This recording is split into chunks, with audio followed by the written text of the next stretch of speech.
So we don't want to see tenants actually stay longer than 3 years. It's been statistically proven that if they stay too long at a property, they actually become really comfortable in a property, and there's more damage done, and depreciation with the deposit is not, you can't use it as much. So if you have a tenant that stays between 1 and 3 years, there's a lot of depreciation we can still take if there's damage done to the property. So for example, what I mean by that is if I put in brand new carpet, the life of carpet may have 5 to 7 years depending on the grade of the carpet. If it's rental grade, it's about 5 years. If the tenant was in there 3 years and it was brand new when they moved in and they have one of those, they put an iron down on it or they damage some of it in the middle of it and I have to replace that whole room, well, I can't charge them dollar for the exact replacement, but I can charge them a depreciated amount.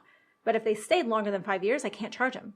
And owners get frustrated because they don't understand that, and that would lose in court in a heartbeat. So a judge would just look at that and said, no, it exceeds the life of the carpet. It's same with paint and fixtures and appliances. We have to take, that's why, again, it's important to hire a professional to handle this piece of it. We understand that piece of the law, and we can help owners and educate them on what we can and cannot deduct from a security deposit, because that's where that emotional piece comes in.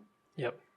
I've never heard that before, that you should potentially not have the tenant stay so long. So I know. How does that practically? Well, so we only, do year-long leases for numerous reasons. One, the tenant may not like us, and the tenant may not be a great tenant, and for whatever reason. So just do a lease every year.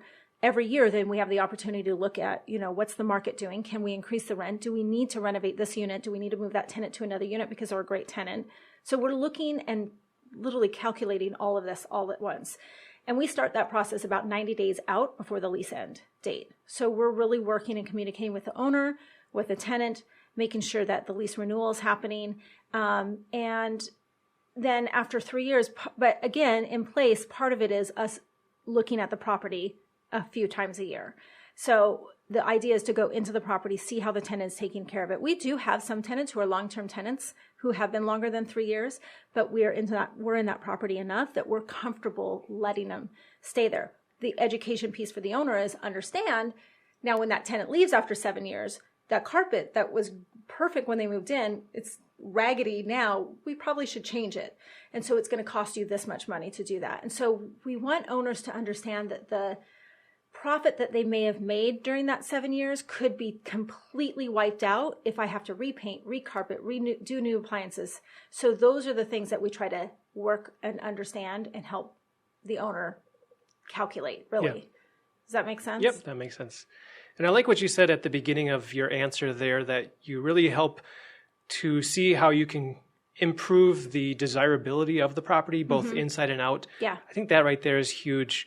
We hear a lot about value add opportunities when investors are buying, and they very often need a good property manager who's going to understand how to handle those improvements. And because that's kind of where I started out in my business, doing that and rehabbing properties, that's what I've trained my staff to understand. So I have a great business development manager, and she and I will either go out and we'll meet the owners and we can walk through the property. So if they're looking at buying a property and they want us to come out and look at it, we're going to give them our honest, unbiased opinion and tell them this is everything that you need to do to improve the property. This is a good buy. This is not a good buy. This is the cap rate. This is what you can get for rent. This is what we can possibly increase the rent to. Let us look at the leases. Let us look at the costs of the utilities. This is what their realtor is probably already giving them. We're just looking at it from a completely different angle. If we have to manage, this is a different kind of relationship. Realtors have that relationship as a one-time transaction, sometimes multiple, right? Because you have relationships with investors, but we're looking at it's a monthly transaction, right? We're constantly in that unit. We're constantly dealing with the tenants, always communicating with the owners. So it's a very different relationship that we have with the owner and with the property. Yep. Wonderful. Want to hear more on this topic? Click the link below for the full episode of Maximizing Your Property Value.